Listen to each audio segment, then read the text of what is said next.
नमस्कार। मनोभाव चैनल में आपका स्वागत है। आज एक ऐसे भक्त की कथा आपको सुनाती हूँ जिसके निश्चल भक्ति भाव से प्रभु अति प्रसन्न हो गए और उस पर ऐसी कृपा की जिसे सुनकर आप भी भाव विभोर हो जाएंगे। किसी गांव में एक गरीब बालक रहता था जो कि अनाथ था। एक दिन वो बालक एक संत के आश्रम में आया और बोला, बाबा, आप सबका ध्यान रखते हैं, मेरा इस दुनिया में कोई नहीं है, तो क्या मैं यहाँ आपके आश्रम में रह सकता हूँ? बालक की बात सुनकर संत बोले, बेटा तेरा नाम क्या है? उस बालक ने कहा, मेरा कोई नाम नहीं है। तब संत ने उस बालक का नाम रामदास रखा और बोले कि अब तुम यहीं आश्रम में रहना।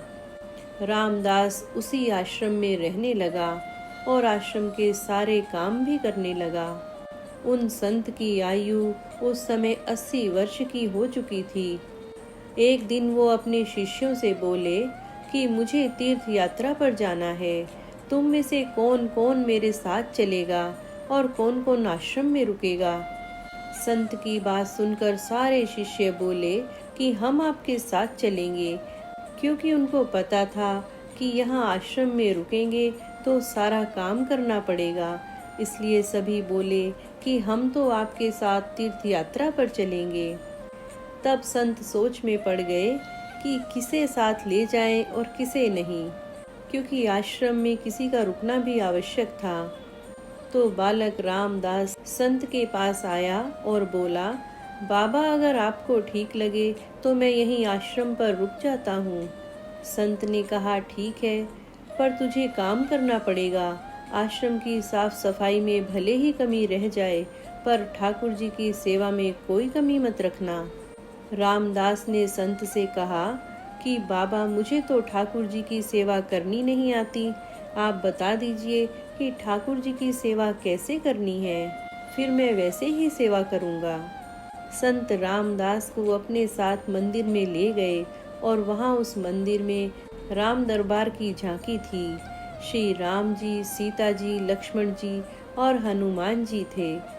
संत ने बालक रामदास को ठाकुर जी की सेवा कैसे करनी है यह सब सिखा दिया। रामदास ने गुरु जी से कहा कि बाबा, मेरा इनसे रिश्ता क्या होगा, ये भी बता दीजिए, क्योंकि अगर रिश्ता पता चल जाए तो सेवा करने में आनंद आ जाएगा।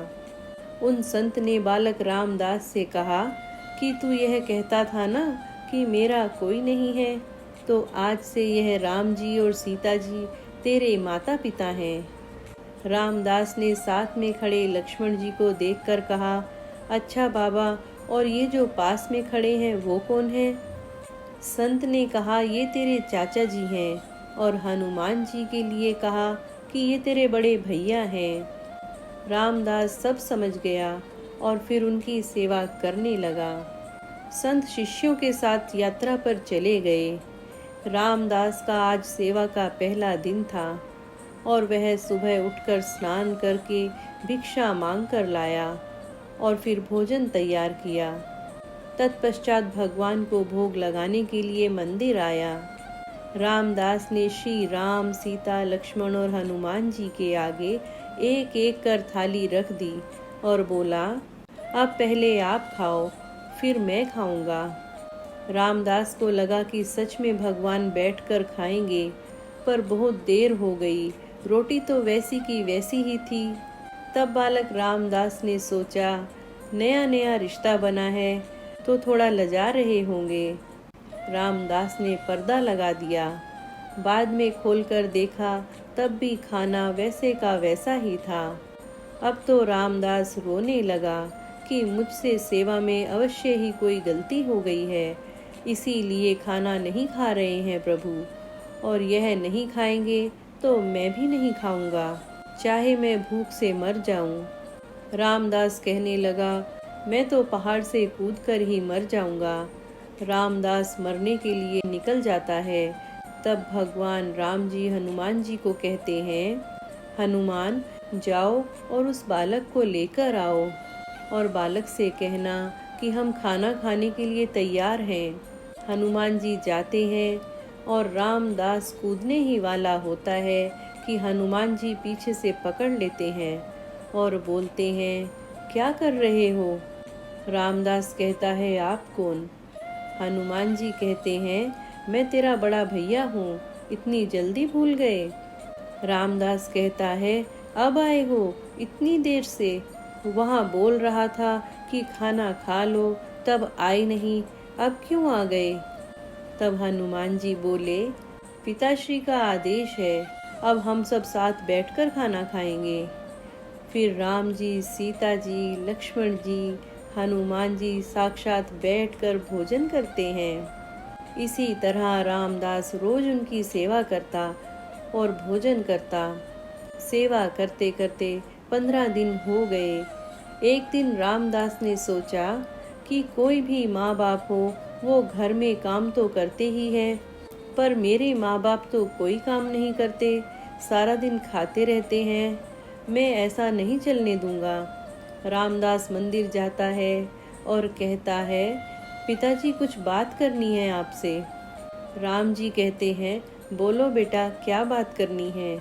तो रामदास कहता है, अब से मैं अकेले काम नहीं करूँगा, आप सबको भी काम करना पड़ेगा। आप तो बस सारा दिन खाते रहते हो और मैं काम करता रहता हूँ। अब से ऐसा नहीं होगा। राम जी कहते हैं, तो फिर बताओ बेटा, हमें क्या काम करना है?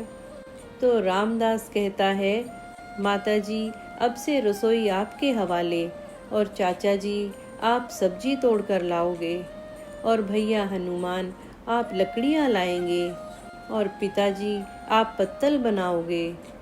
सबने कहा, ठीक है।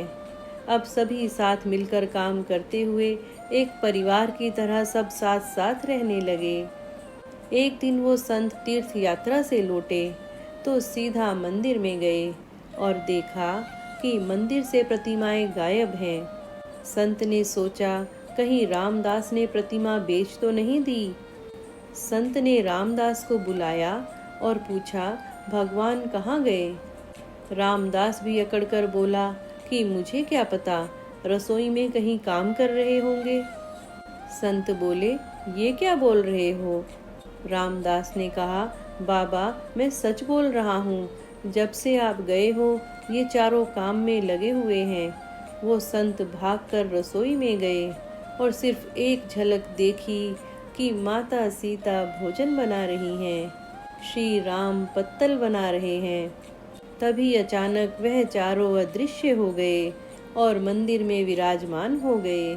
संत रामदास के पास गए और बोले, आज तूने मुझे मेरे ठाकुर के दर्शन कराए, तू धन्य है। और संत ने रो रो कर रामदास के पैर पकड़ लिए। कहने का अर्थ यही है कि ठाकुर जी तो आज भी तैयार हैं दर्शन देने के लिए, परंतु कोई रामदास जैसा भक्त भी तो होना चाहिए।